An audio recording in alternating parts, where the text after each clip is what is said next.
meeting. Is everyone good? Did everyone have a good day? Yeah, it's been a good day. Busy. Busy? Linda, you? Yeah, I was very fulfilling today. Yeah, it was a bit hectic. Ryan? Oh, yes. Help yourself to the snacks and the water. Great. Okay. So the reason I have made this meeting is to address the concept of sustainability in general, and just to look at our own service and see how we can improve. So, of course, there's 3 pillars to sustainability, which is environmental, social, and economic, and they all work hand in hand together. I just wanted to start off by watching this video, which is the United Nations, the 17 goals. So these goals are towards sustainability. Let me see if I can put it on YouTube so it's a bigger screen for you guys.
So those were the United Nations 17 sustainability goals that the UN hope to work towards with the world.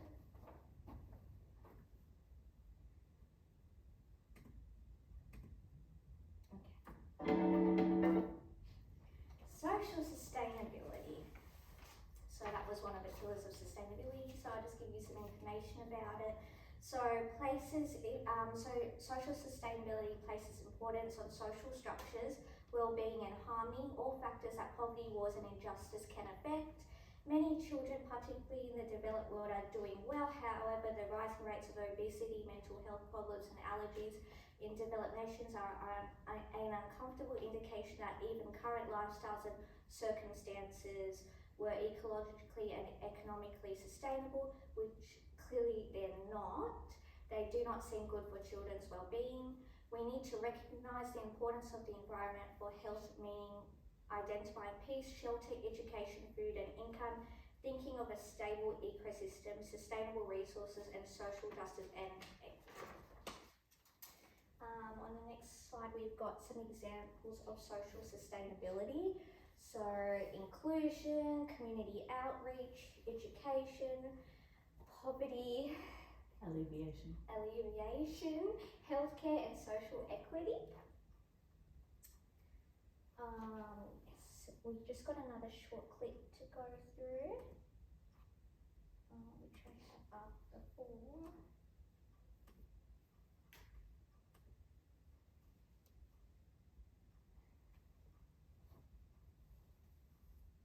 with the HDMI. Oh, okay. Let me fix this video first then. Oh, don't you just love technology? I had the video ready to go and now it's disappeared.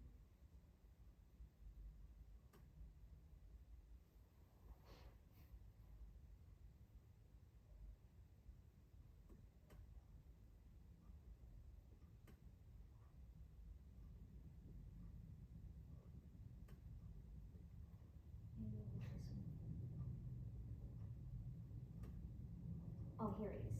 Sorry. First, let me fix this cable.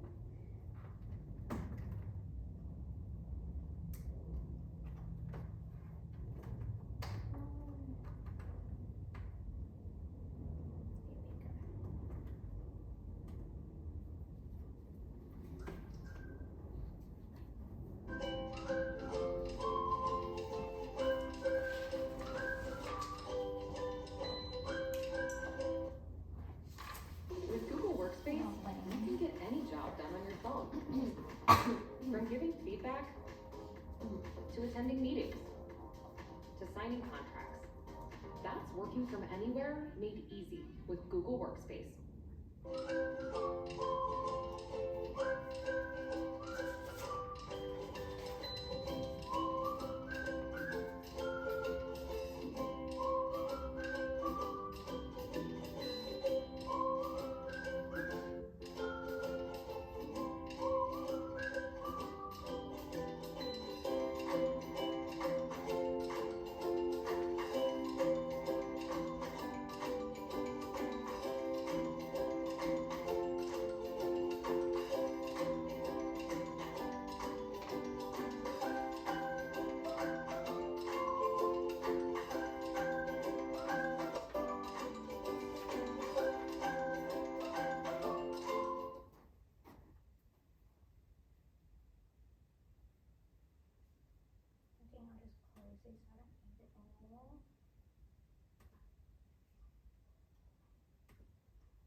Economic sustainability, which is the next pillar we're going to talk about and give you some facts on. Economic sustainability is practices that support long-term economic development of a company or nation while also protecting environmental, social and cultural elements. If early childhood education, practice and policy do not recognise the necessity to balance human and economic well-being with cultural traditions and respect for the environment, they are likely at best to be ineffectual and at worst fail. Government departments were tasked to ensure that policies and activities were stimulating economic growth and tackling this. Thanks, Shiona.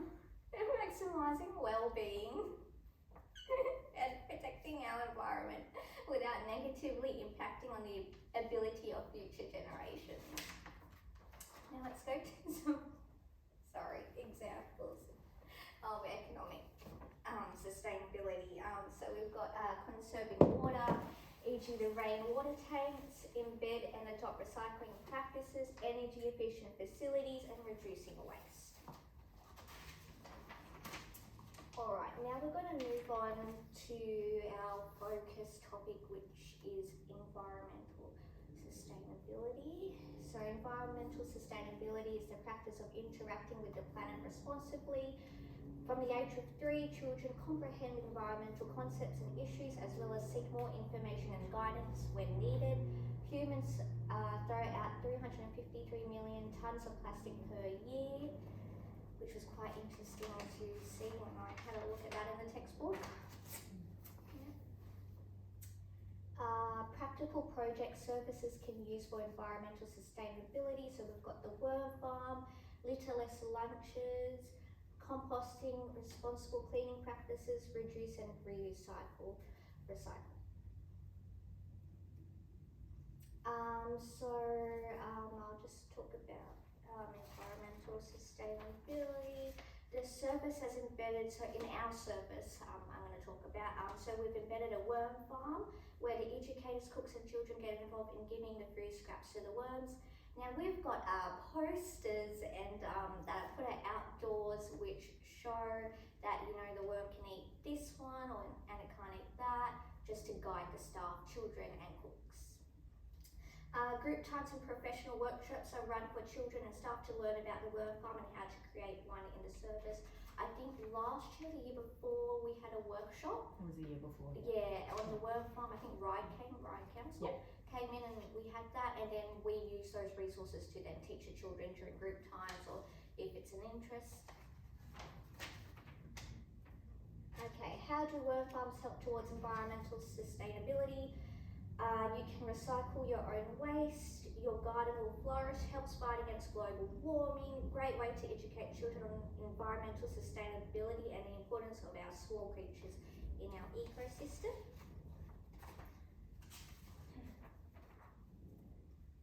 Alright. So now we're just gonna turn the lights back on. Now we're just gonna have a group discussion all together, which is going to talk about how we can improve environmental sustainability in our service. So looking for ways of how we can improve as a service. Anyone got any ideas? So at the moment, I know that we've had a lot of work with the worm farm, but because we've had a bit of staff turnover since we did the original project, I think that maybe reintroducing that to all staff and finding new ways to reinvigorate that project would be a really, really good way to start.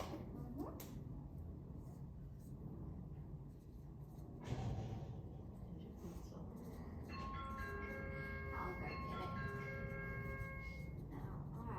Alright, while I just go get the door to see who's there, you guys can feel free to come up and I won't let you. Any thoughts? Linda, are there any things that you can think of that we might be able to do?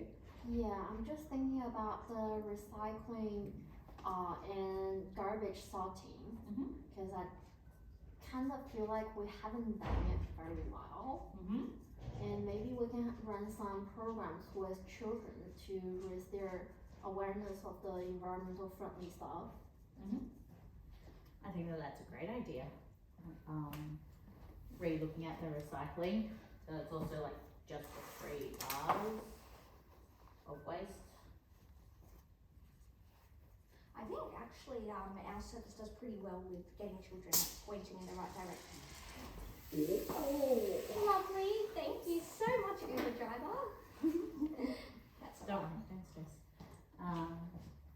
Yeah, so I guess waste management, I do agree there.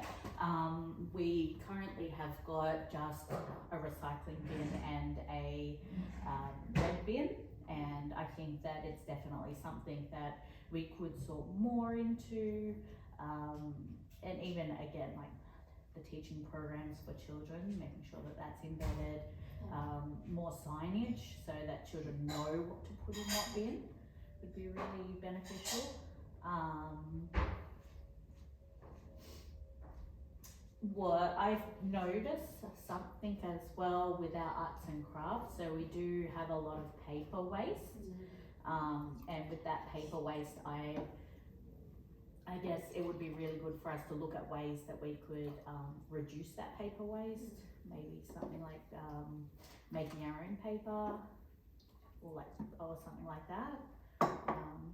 We also got the neighbour who drops the which is very nice of him. Yeah, we do. Yeah, so we use a lot of recycled paper from the neighbour, which is very good. Yeah. What else do we? I actually wanted to bring up because sometimes like I notice we're outdoors, but the veranda lights are still on. Like I know right now it's really dark in the morning, so like will we start 7:30 if we need to turn it on to see?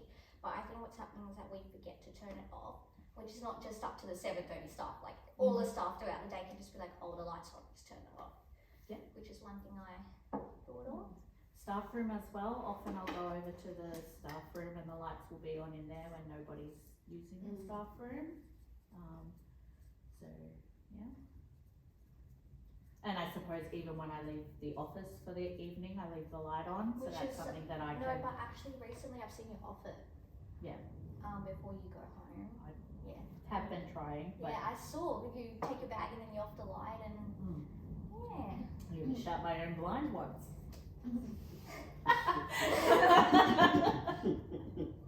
Yes, I complain about Sean's blinds a lot. What else can we do?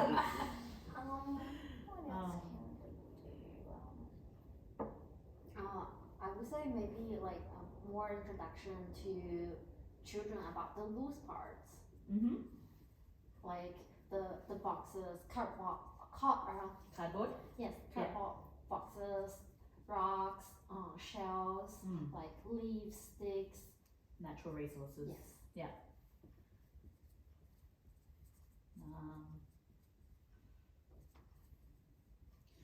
Other things that we do already do but might not necessarily be noticed are things like recycling or disposing of batteries correctly. So I collect those and recycle them to Officeworks at the end, and even ink cartridges, that sort of thing, I recycle to Officeworks to make sure they're disposed of correctly. We could improve this by also looking at different ways to dispose of soft plastics.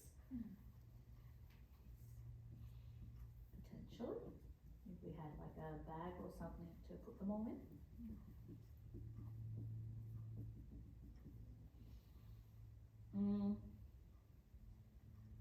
I think that the only time that we use paper towel really is for bathroom cleaning and in the kitchen. Do we feel like we use excessive paper towel?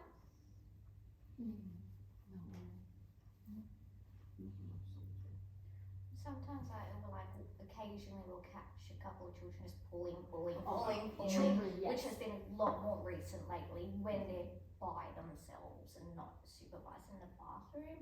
Like, because we are busy, sometimes we just walk in like, oh no, too much. Yeah. And they play with water as well. That's another thing, yeah, we need to preserve, yeah. I have noticed. So maybe that's something where if we're noticing children are playing with water in the bathroom or playing with the sink, maybe we can offer them water to play with in the playground. Yes.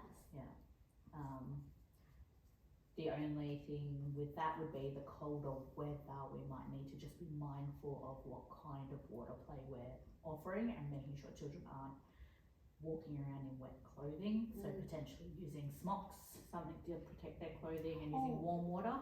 Yes, and they are like cheap plastic raincoats. Yeah, well, if we use, I guess, the paint smocks, then that kind of does the same sort of thing, yeah. We got a lot so far on there. Yay. I was saying that we could potentially look at how we could recycle or make recycled paper of our own from old art and craft paper.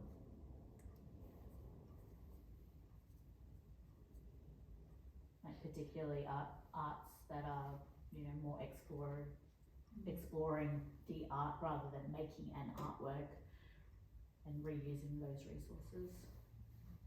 Or even looking at extending art projects so that maybe the child does a painting one day and then the next day they offered the same piece of paper to add to their painting.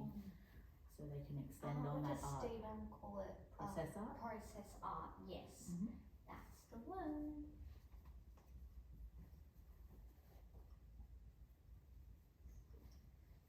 And I think we are going to create a garden. Yes, so we're looking at creating a sensory garden, which hopefully will include things like taste, sight, texture, colours, maybe wind chimes. Maybe we can look at something like a recycle way to reuse things for wind chimes and sun catchers. Would be really nice. Different smells as well. So hopefully we can explore that a little bit more soon. And start building on that. Cool. I think that's a lot that we can look towards in our service to help with environmental sustainability. And share this with our other staff as well through ONA. So we'll take a photo of this. And I think I'll just make a meeting that we all did a sustainability meeting and pop it on ONA. Yeah. I think Sounds good. that's everything. Thank you guys so much for joining me tonight to learn about sustainability and to brainstorm as a team on how we can make this service better, sustainable, environmental service. Friendly. okay, sure. Now you're ballerina one.